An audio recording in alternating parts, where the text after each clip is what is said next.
अब मुशायरे का आगाज़ करने से पहले बेशक काफ़ी सारे शोरा बैठे हुए हैं और बड़े बेताब हैं अपनी या किसी दूसरी की पढ़ने के लिए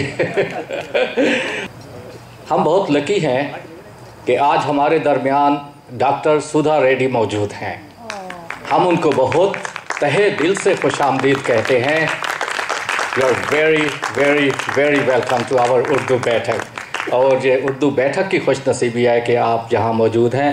मैं उनसे दरख्वास्त करूँगा कि वो उर्दू के बारे में कुछ आकर यहाँ हमें अपने ख़यालात का इज़हार करें और हमें अपने जो उर्दू के बारे में जो इनके दिल में कदर है उसके बारे में हमें बताएं। Doctor Sudha Reddy.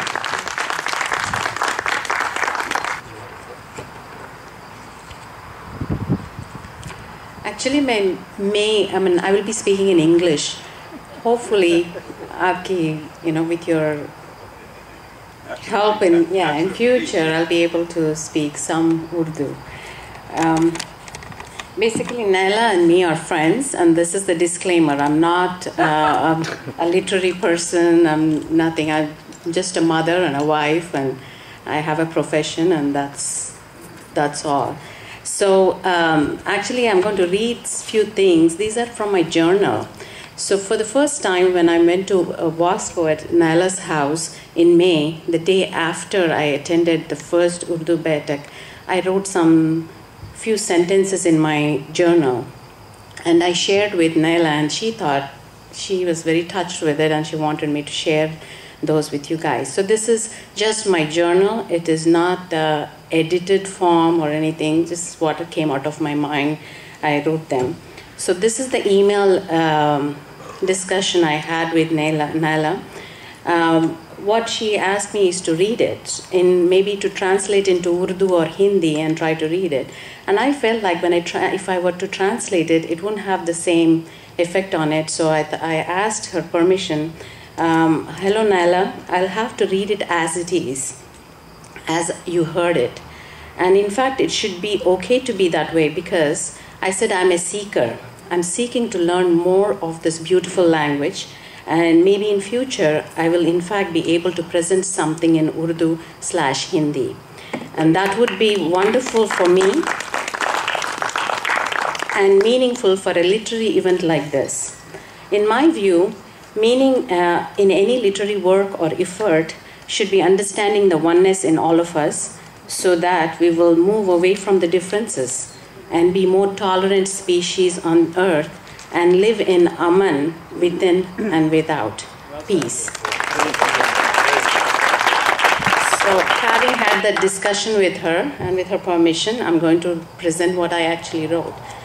Albert Einstein said, "You will never know or predict the full extent of the action you have taken at any given time. So what matters is the intent of the act and the content for the bigger good. Each one will take the message or the action, what you have done, according to one's own capacity at any given time. So this principle I constantly check on myself for the purity of my intent and purpose of bigger good, both in my personal life and in my professional life." So having said that, the intent I already said is that my intent is to learn maybe this language and learn a little bit more so I can understand. I do understand it, but I don't think I get the whole essence of every word. So after Naila के घर में जब मुझे एक book मिला था, Naila का अब्बू का book. So then I actually presented that to my dad. And this is what I wrote for him. Nana is dead. Abu. Dad, I missed you at the Urdu Baithak at Naila Asar Sayed's home at Wasco, California. I could understand the alam, shairi and nazme in Urdu, but to enjoy them to the fullest, what this beautiful language offers you, I need to work on improving my vocabulary, maybe by listening more to these literary works in Urdu. This book, which is written in Urdu, I cannot read it, but by just glancing through the pictures, brought a lot of nostalgic feeling for me. A family from Pakistan settled outside of their country who made the best out of the opportunities and raised all accomplished, good human beings.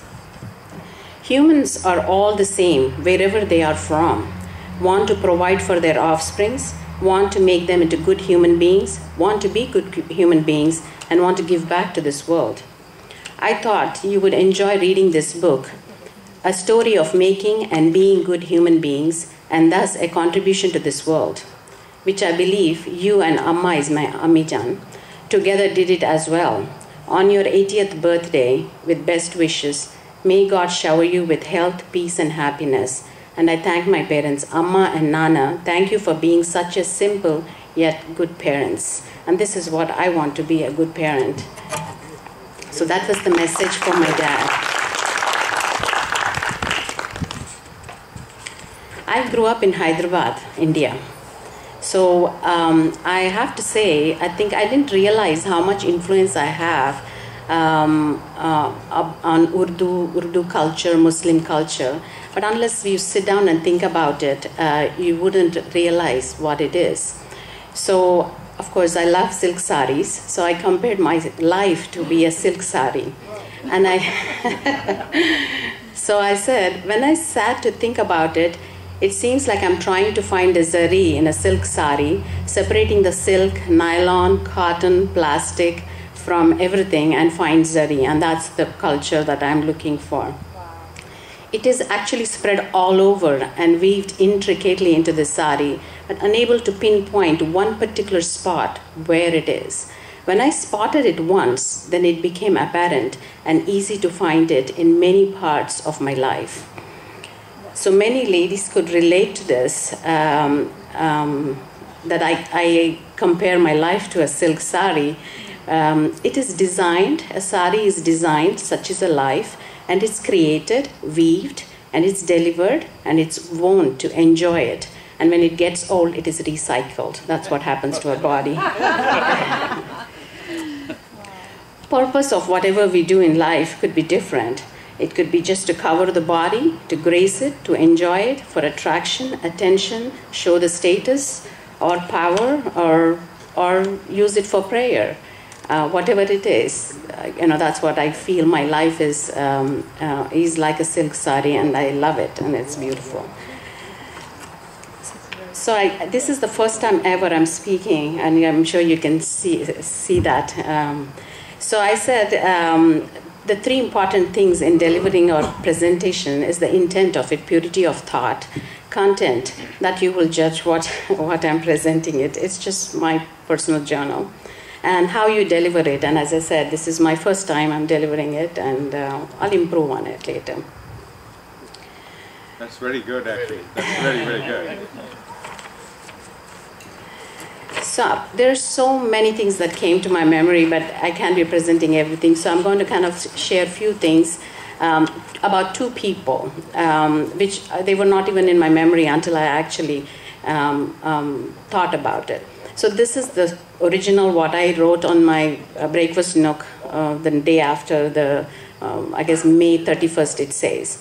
At Naila Asar Syed's home, Vasco, California, 5/31/14. My exposure to Urdu growing up in Hyderabad started when I was 5 years old. We lived in Vittalwadi. The house was in front of a mosque.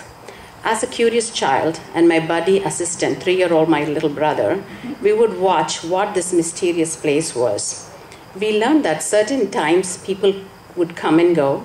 On certain days, now I know they're Fridays, it was more crowded. And certain times of the year, that is the Eid, people ate what looked like delicious food in small cups made of leaves. And at that time, I knew they were different. We were different, but I still wanted to be part of them. Beautiful, beautiful. Being a very protective young mother did not let us out of the main door to the house complex, since it was a main busy street that was between the mosque and our existence in those days, 1970. Speaking Urdu started when we started to go to school. We were, I have to say, very savvy negotiators to negotiate the rickshaw wala, the fare to go to school. A rickshaw chalte Barkatpura 3 jane 30 paise.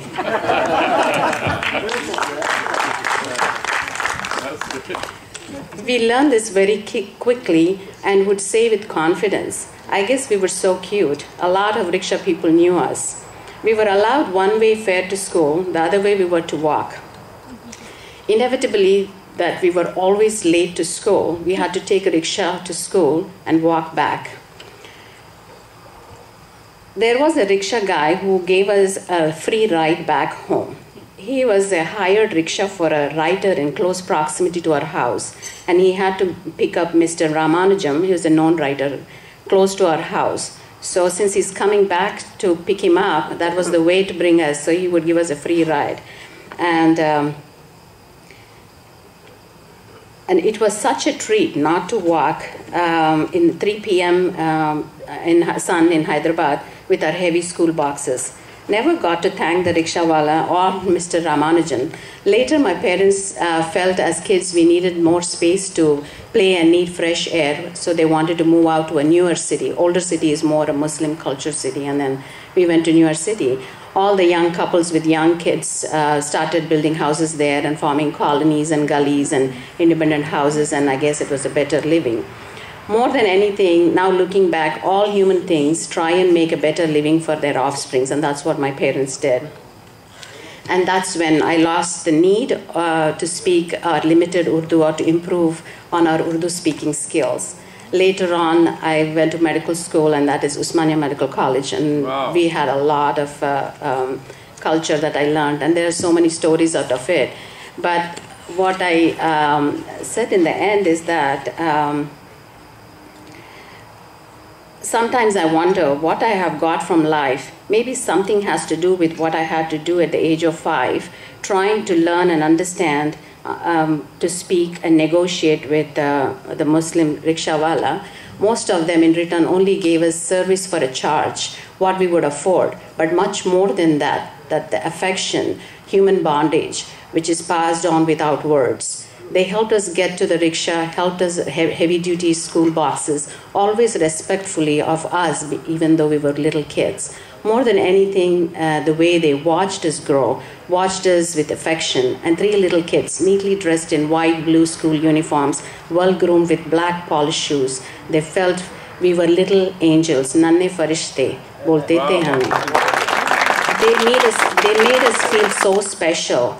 I did not know that in such specifics at that time, but all those people contributed to my people skills, confidence, and maybe importantly, the trust that all of us are more similar than different, however we look. So that's a little bit of what I wrote. Wonderful. Thank you.